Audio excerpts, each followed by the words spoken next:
your main event. Introducing the hosts of Wrestling with Freddie, Jeff Dye, and Freddie Prinze Jr.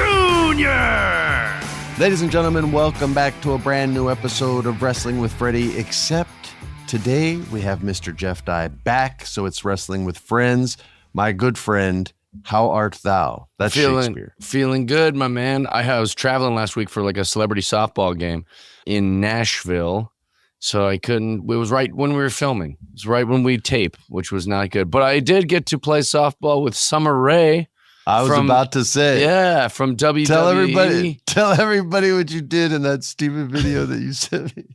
Well, you know, we were all having a good game. And, you know, I'm like that Mariah May character. I love to kiss the ladies, you know. So, you know, at the end of the game, you give everyone high fives. I just went for the old 5-minute Frencher. You know, I just went in. I don't ask questions. I just go in for it, you know, and it didn't work out. But I miss when baseball was baseball, you know, and you kissed the other team afterwards. I have to contextualize this because you refuse to, because you're a fucking stand-up comedian. God damn it. Listen, he didn't go for a 5-minute Frencher. He faked like he was going to put the smooch on her. She laughed. You should have said she laughed. You're such an asshole. She totally laughed. And it was funny. And it was super funny, and it was not any sort of assault. I can't believe you didn't contextualize it. None of you comics ever fucking. Well, I shouldn't have to. Everybody knows I'm joking. Yeah, it's a joke. I also did it to John Christ right afterwards. The next guy in line, I tried to give him a smoocher. But it's all, you know. Smoocher. It's not I love that you call it the smoocher. Yeah, the old smackaroni. But she was so nice and so cool. I was like, she's awesome. Yeah, I worked really with her like a little bit when I worked there. Like they'd give me a diva segment and she'd be in it, and she was always super freaking cool, man. Yeah, it's kind of strange. Like she's doing like slap boxing now or something. She's part of like the slap boxing world. And maybe she's like announcing for it. Yeah, I think she's part of it. I don't think she's one of the slappers.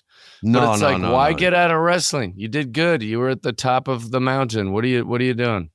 I don't know if it's her choice, man. I think she said she's been open to going back to WWE. It's more WWE always looking for newer people, I think, and not wanting to give people they've had another chance all the time. Because I couldn't imagine just changing my profession, you know? I couldn't imagine just go, oh, now I'm a, you know, but she does a lot of stuff even when she's not fighting though. She's probably just announcing and like doing that kind of stuff. And she's always done that. All right, you guys. We got a few things to get into with the news. We haven't had news in a long time, Jeff. Biff Bifferston or whatever his name is dead. So it's just me giving you guys the news. I know we all miss Biff. He's a good dude. He was free too. He worked for free. Becky Lynch is officially on her 90-day I can't work for anybody clause, and she will then be a free agent. Jeff, do you think anybody's gonna look? I'll be real with you. If I could pull it off, I would legit like offer her a piece of my company and be like, just come work with me and I'll give you half. Like, you know what I mean? And if we hit, then that's more money. If we don't, then you go back if it gets shit on and everybody hates it, then you go back then. But do you think anybody else is going to reach out to her? They have to, right? Yeah, I have a lot of opinions about this one. So here's the thing. Here's what I think.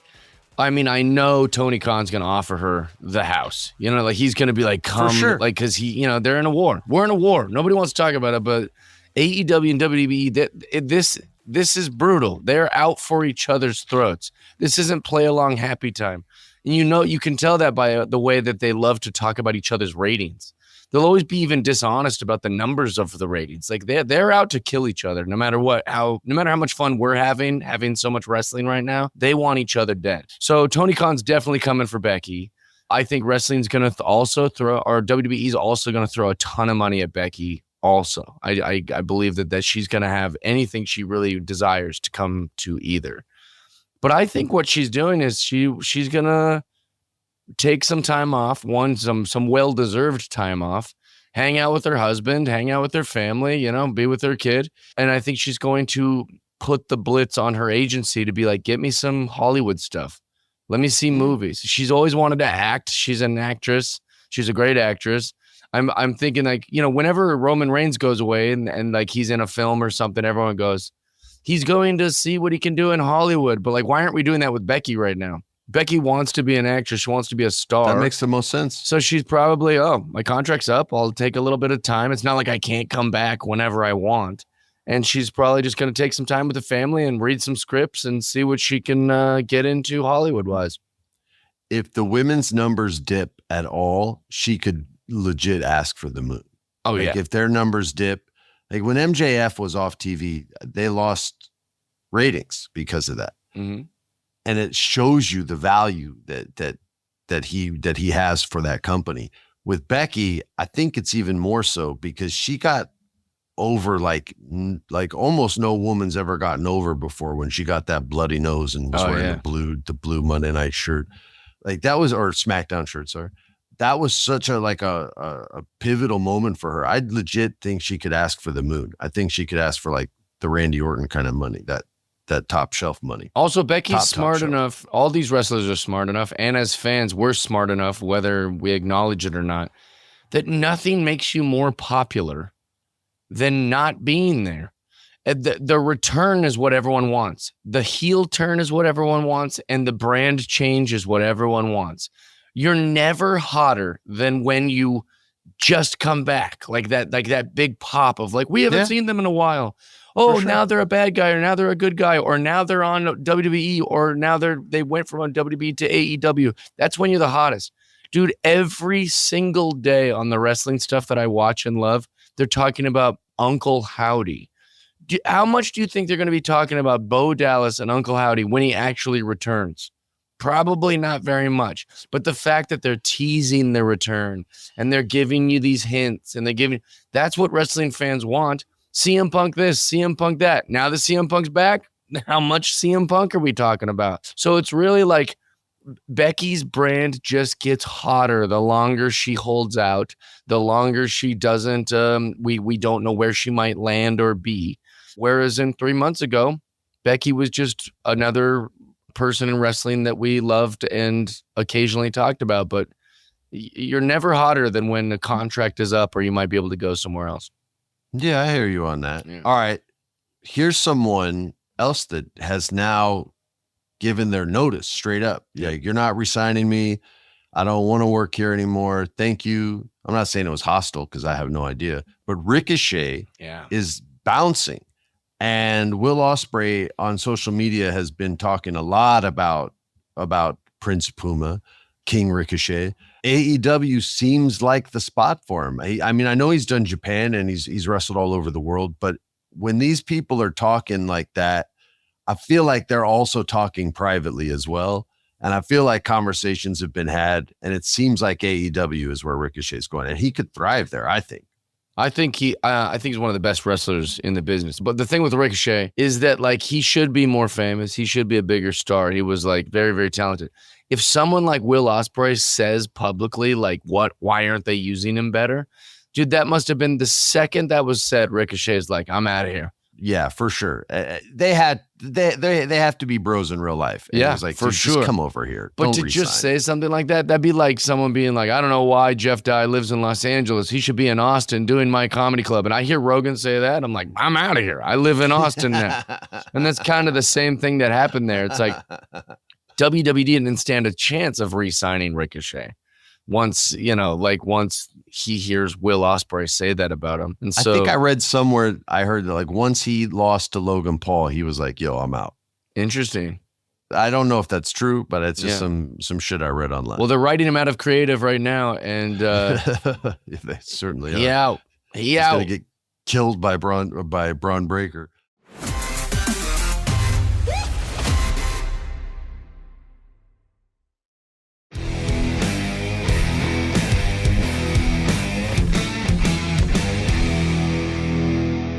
All right. Also in the news, Natalya Neidhart's contract is coming up.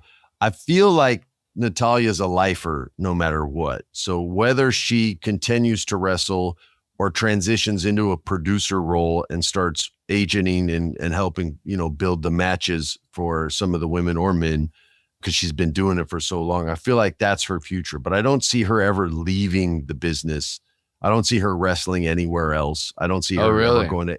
No, I just feel like I know I said this about Edge and was dead freaking wrong, but I mean, Natty's different. I just feel like she's not going anywhere. I just feel like even if she's not wrestling for them anymore, because once that contract's up and it's a spot for someone else's opportunity, I know Natty's older. I just feel like she'll transition smooth right into a producer's role. You think she'd go to AEW? I think she would, just because she's a wrestling lifer, but I don't think she's like a WWE lifer, because we've seen a lot of these legendary wrestling guys go over to AEW. So it's just like a lot of WWE guys that I'd never thought I would see over there. Like, I still think it's weird to see Sasha Banks in AEW. Like, it feels like, oh yeah, I would have never guessed Sasha Banks would be in Japan. I could see a Natty going over there, getting a big pop, and getting lost in the shuffle.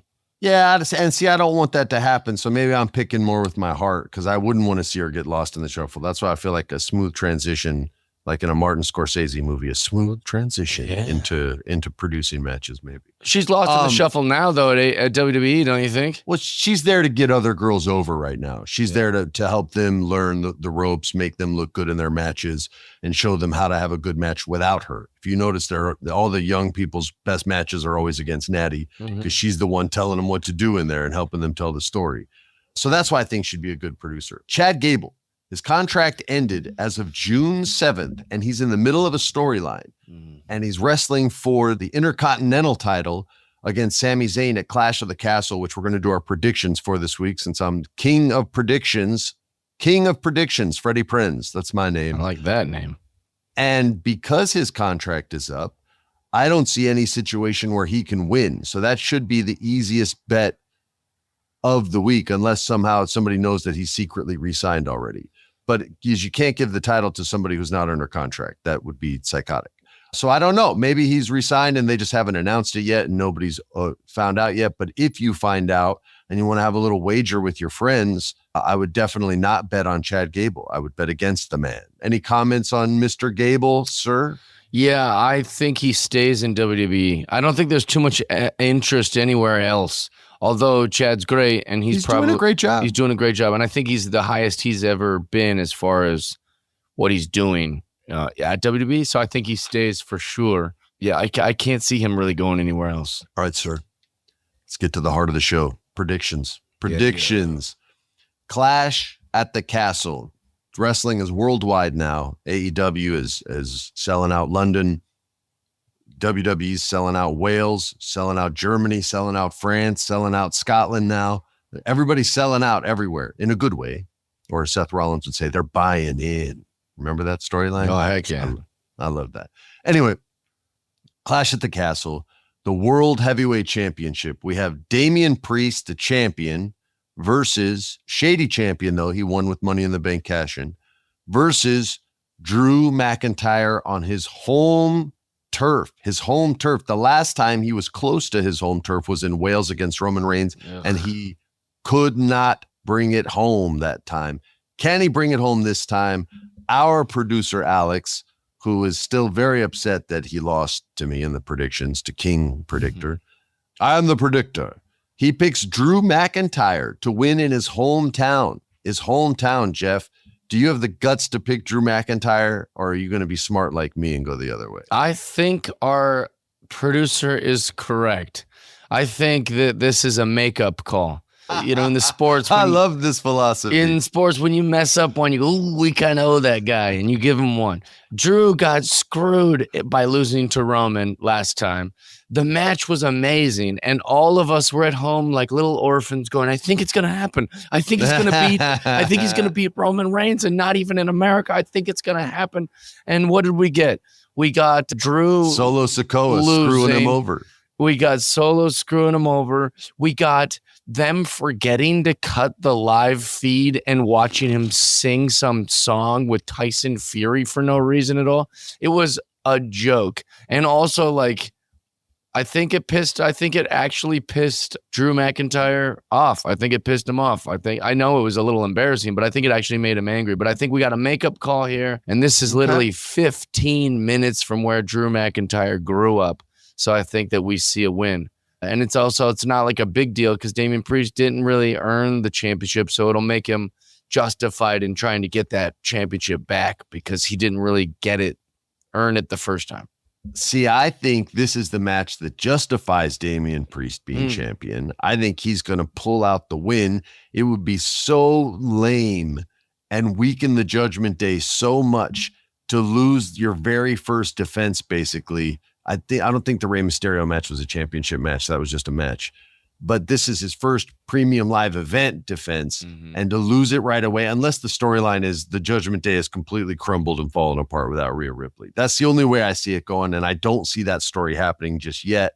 So I'm picking Damian Priest. I might get a 1-0 lead on both you guys after the world's champion. Yeah, we'll see. Defends. All right, next up. And the Judgment Day getting weaker, I don't really see that as a problem currently. They don't have, Rhea Ripley till 2025, most likely. We don't have, we've got all these things that are happening. So it's like Judgment Day might take a little break from getting, all the attention. But who knows? Le Judgment Day. All right, next up, WWE Women's Championship, Bayley, the champ, versus Piper Niven, a Scotswoman in Scotland. Our producer has very brilliantly picked Bayley. I'm picking Bayley as well. Jeff, would you like to be correct, or are you going to be the outlier and pick the hometown hero, Piper the Viper Niven? Jeff Dye don't do no dewdrop. Listen, there's zero chance Piper Niven wins this. I think Bayley is your champion. Bayley stays your champion. I get why Piper even got this match, but there's no way she wins it. Agreed across the board. Next up, the undisputed WWE Championship, the champ, Cody Rhodes, everybody's favorite hero from My Hero Academia, All Might. He'll probably wear the All Might jacket again. Versus AJ Styles, I will never retire, on Barbra Streisand on another return tour. Suck it. You think I got jacked and shredded so I could quit the business? No, I got jacked and shredded for another title run. I'm AJ friggin' Styles.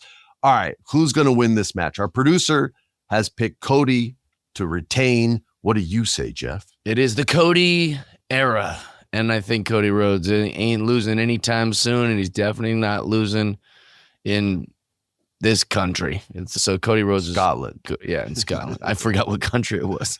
I got your back. You said Germany and all these other things before, and I go, oh yeah, shit, I forget. Where's Drew McIntyre from?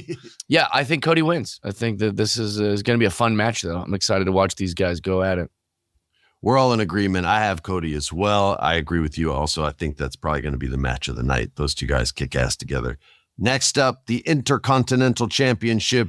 This is a championship that goes not only over continents internally, but it goes to external places like Scotland as well. And it's going to be the champ, Sami Zayn, versus that son of a bitch, Chad Gable, who's mean to Akira Tozawa, who's meaner to Maxine Dupree, and who's the meanest to the sweetest of all wrestlers, Otis. Who do you have, Jeff, winning this match? I am taking Sami Zayn. He has made the Intercontinental Championship belt feel important again, in my opinion. And it's also where Gunther, though. So did Gunther. Yeah, but Gunther's too big. I think Sami Zayn, I like Sami Zayn being the Intercontinental guy. So, yeah, I think Sami Zayn retains and continues this Intercontinental journey. And Chad Gable has to keep searching. Our producer has also picked Sami. I'm picking Sami as well. However, I would like to throw this in there. If I find out, or anybody finds out and reaches out to us on our socials, it's just the name of the show on Instagram, and you hear that Chad has re-signed, there is a scenario where Chad could win that title. That'd be and Otis actually doesn't give the people what they want, and he goes off on Sami Zayn, and they get the win. But I don't think that's going to happen. I'm picking Sami Zayn as well. We're all the same on everything except the opening match, where you guys both have Drew and I have Damian Priest. Next up, the WWE Women's Tag Team Championship, Bianca Belair and the most jacked, shredded woman in the history of wrestling, Jade Cargill, versus Shayna Baszler and Zoe Stark, versus Alba Fire and Isla Dawn in a triple threat, which means the champions don't even have to be pinned in order to lose. The odds are against him, Jeff. Who do you pick? Well, everyone knows this is going to be such a boring prediction by me because everyone knows from the east to the west, the north to the south, everybody knows Alba Fire and Isla Dawn are going to win this thing. What? I'm just kidding. No, of course. Of course it's going to be Bianca Belair and Jade Cargill. That you could put them in there with the New Day, and I'm still going to pick Bianca Belair and Jade Cargill. You could bring out the Hardy Boys. It's not going to change that Bianca Belair and Jade Cargill. Beating the Hardys and the New Day? They'd be fine. These girls are red hot right now. What about the Steiner brothers? They beating the Steiner brothers? Yeah, the Steiner brothers couldn't make solo runs. Those guys had to be a duo. The Bianca Belair and Jade Cargill are two WWE superstars who happen to be tagging together right now, and it's working. They've got great chemistry. Maybe it's because they're both like hot black chicks. I don't know why it works so well that they're both together. That's the philosophy. I don't know why it works. Guys' philosophies, if there's hotness involved, they're like, maybe their hotness has something to do with it. Yeah, I can't figure it out. I don't know why they're working so well as like a good like tag unit, but then also are both individual stars. Whatever it is, sky's the limit, and I don't see them losing to anybody. That's like all my chick friends who say, I don't know why I loved Magic Mike so much. I'm like, can I guess? Yeah, I think I know why. I have a guess. Why? No, you don't want to hear that opinion? Well, I will say sometimes I'll see a tab to explain my theory, or not my theory, but explain my answer a little bit better. Is like sometimes you would see guys, like Undertaker, or not Undertaker, but like you'd have like Kane and Daniel Bryan together. And those are two individual stars. Those are two like same when he was with Taker superstars. Too, yeah. And then you put them in a tag team and you're like, what are we doing here? Like, why are these two guys together? Whereas these two women are both rock stars by themselves, and I still like it as a tag unit. I still believe it, and so I don't know. I like what they're doing individually and together. Yeah, they both play it real cocky, full of confidence, and I just think that gets over with people, especially in today's day and age. Insecurity sucks. That kind of attitude is awesome.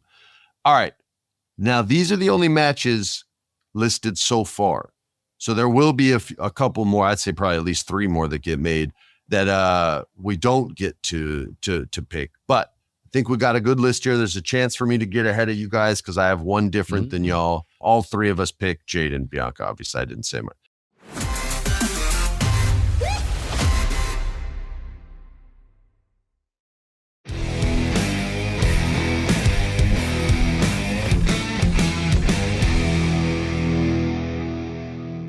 So we are almost out of time, but we got a little bit to talk about the return of Maxwell Jacob Friedman, Mr. Dye. Dude. He's back.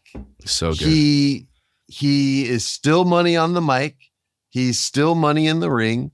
He still shills it out and does it shamelessly, and that's why we love him. And I think, look, he's the first guy to drop an F-bomb in a very long time, not on a camera mic, but on a microphone. It might be the first time ever when he did it in LA. I think you were at the show with me when it happened. He called out Will Ospreay. I'm not saying this is a good idea, but do you think he's the first wrestler that ever drops the C word? Because the Brits love their C word. Yeah, I don't know. I don't know if we can get away with that here. I'm not saying it. I know you're not. I know you're not saying it, but the Brits say it like they're saying, "Hey, dude." Yeah, hey, they bro, call their hey, cell homie. phones the C word. They'll just like say it the way, like casually. Yeah, yeah, and it's nothing. Does Maxwell Jacob Friedman have the guts to drop a C-bomb, pipe bomb on the air? And will he pay the fee himself, or will Tony suck it up? I'm already thinking he's going to do it. I'd be wild. I would love that. He said fuck on national TV and didn't give a shit. Like he said, could he be the first guy to ever? Great. I'm telling you, dude, I think he's going to do it. Be great. I don't know. I would love it though. Anyway, he's back. I don't know what story he's going to start playing with first, but he threw out a bunch of scenarios out there. I look forward to doing it. And now we're going to get into the most confusing storyline in professional wrestling, Jeff. I don't understand it. I'm not even sure if it's a story. But because I'm still a dirtbag guy, I'm really into it. And it's we're still men. It's the Mariah May, Tony Storm. Who else is in this storyline? Anybody they wrestle with Mina Shirakawa, they're all in it, and they're all snuggling, they're all kissing, and they're all pressing their cheeks up against the other's breasts in one segment or in one match or in one way, shape, or form or another. I will be completely honest with everyone here. I have no idea what's going on. I do not understand a single part of the story. I don't understand the relationships. I don't understand why this person likes that person or that person likes this person. But I will tell you this, every time I'm watching one of their matches and the smooch comes on or the face to the boob comes on, my wife or kids come in and go, what the hell are you watching right now? I'm like, this wasn't like this 2 seconds ago. She was having a cool match against Paige or Saraya, and it was actually really cool. And I'm glad to see Saraya healthy. You don't care. You just saw me looking at this and think I'm a perp. Yeah. And maybe I am, because I'm still watching the story and I want to know what happens to poor Mariah May, who's caught in the middle. She's caught in the middle, Jeff. You don't gotta get it, all right? That funny feeling in our tummy and the tingly feeling in our body, it gets it. You know what I mean? You can't handle the truth. They've really figured out what we want to watch. And we're grown men. We're like men, you know? Let alone if we were watching this when we were 15 or 16 or, you know what I'm saying? Like, forget it, bro. So they've I'd really be like, Mom, wrestling's the coolest thing in the world. Yeah, we've really stumbled upon something here. A tale as old as time. You know, when there's those restaurants that like you go to, you're like, I like it here. And then you realize, oh yeah, they've only hired attractive women to work here. That's why you like it, Jeff. That's why you go, let's go to that one place. So they've really figured it out. It's working and it's great. And also way to become stars. I mean, literally these women are quickly climbing the female wrestling ladder with this storyline. It's been fun. If Mariah May couldn't actually wrestle, I don't know how compelled I would be. But every time I watch her, I forget. I'm like, yo, and she wrestles like Japanese strong style. It's like crazy. She's tough. She's not dainty. Absolutely.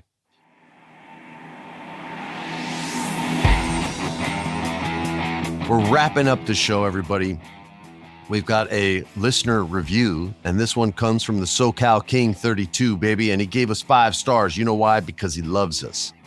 And he says this. Well, he wrote this. He didn't say anything. He wrote, I've been a day one since Prinze and the Wolf. Oh, shout out to Josh Wolf. Thank you very much. Question. With Mercedes Moné getting that $50 million contract, it led me to think, who is going to be the first $100 million wrestler? I can see Tony Khan giving Brock that contract. Anyway, love the show. Keep striving. All right. I haven't heard that Mercedes Moné got a $50 million contract. That seems high. That seems way high to me. That said, let's accept the premise as any good improv actor would do. And play with that for a minute. If she's getting 50, that's say 10 million a year for a 5-year contract. Then Randy Orton is getting double that. It says over $10 million a year for 3 to 5 years with an opt-out. So he's just doing the math and going 10 times a 5 year. I'm not opting out at 10 plus a year. Chambers. To not even wrestle over there. She's not even wrestling. She's just I've only seen her wrestle once. This is wild. Since she signed. That's pretty amazing. Okay, well, listen. First things first. Girl, you got your money. Yeah. Congratulations. That is the dopest. If this is true, that is the best freaking contract on earth. And I am super psyched for you. The $100 million wrestler. Wow. I don't know maybe MJF if he keeps taking off. What did MJF get? Because MJF resigned, and if he's back and he signed, he even got a little AEW tattoo. Like what? Like he must have got 400 million. He's like the Juan Soto of pro wrestling. Like, because I mean, think about it: 50 million for Mercedes Moné, and she's great. I'm a huge Sasha Banks. No, she's fan, dope, but she couldn't lace MJF's boots. I think MJF is the greatest, like, mind and wrestler in wrestling. I'd pay him more. If I'm Tony Khan and I got to choose between Will Ospreay and MJF, that's a difficult decision. I keep MJF. I think he's the best thing in wrestling. So yeah, I think it'd be MJF. That's a great question, SoCal King 32. Yo, if that's real, I'm going into wrestling. Forget this acting nonsense, man. Forget this acting nonsense. All right, you guys, stay tuned and stay ready for Unsanctioned Thursday, the show that you guys asked for. You wanted more time, so we give it to you. You just have to wait 24 hours. And we're starting what we call the Indie Talent Spotlight. And this month, we're going to start it off with Vinny Pacifico, who you may have seen in New Japan, you may have seen in Major League, not the movie, the wrestling promotion, and some other places as well. But we're going to have him, get to know him a little bit, interview him, talk about his wrestling and his outside interests as well. So stay tuned for that. We'll see y'all tomorrow. On behalf of Jeff Dye and Freddie Prinze Jr. Peace. This has been a production of iHeart's My Cultura Podcast Network. For more podcasts from iHeartRadio, visit the iHeartRadio app, Apple Podcasts, or wherever you listen to your favorite shows.